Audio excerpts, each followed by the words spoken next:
एक छोटे से बालक थे जिनका नाम था धन्ना जाट, बड़े महान भगत हुए।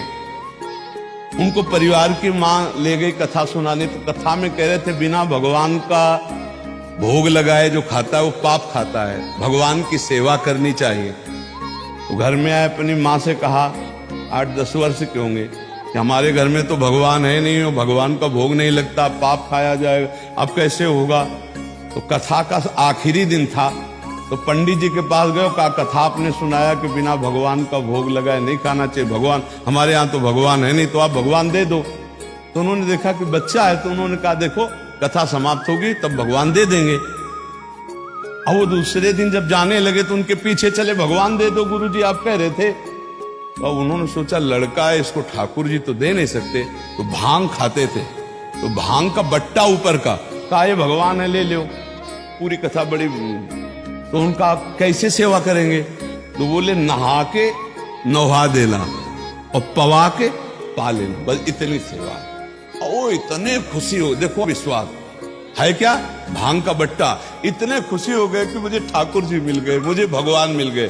घर में गए, नहाया और ठाकुर जी को ना, वही मतलब भांग के बट्टा को ना, और बाजरे की रोटी, गरीब आदमी सामने रखा, पाओ प्रभु।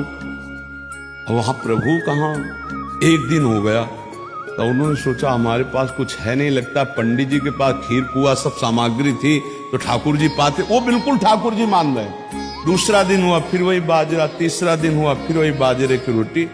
तो वो रो रो करके ऐसे भांग का बट्टा पकड़ा और कहने लगे प्रभु हमारे पास नहीं है कि हम तुम्हें खीर पूड़ी पुआ पवा सके, और गुरु जी ने कहा बिना पवाए पाना नहीं, अगर आप नहीं पाओगे तो हम चाहे मर जाएं लेकिन नहीं पाएंगे। उसी समय श्री कृष्ण प्रकट हो गए, क्योंकि भगवान तो सर्वत्र है ना।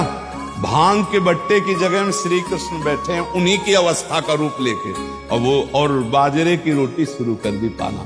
तो बोले देखो तुम कितने निर्दयी हो, 3 दिन से तो हमें भूख लगी है, और हमारे घर में ज्यादा कुछ है नहीं, 1-2 रोटी माँ बना पाती है, गरीब आदमी, पूरी रोटी तुम नहीं पाओगे, आधी हमें दो आधी तुम पाओ।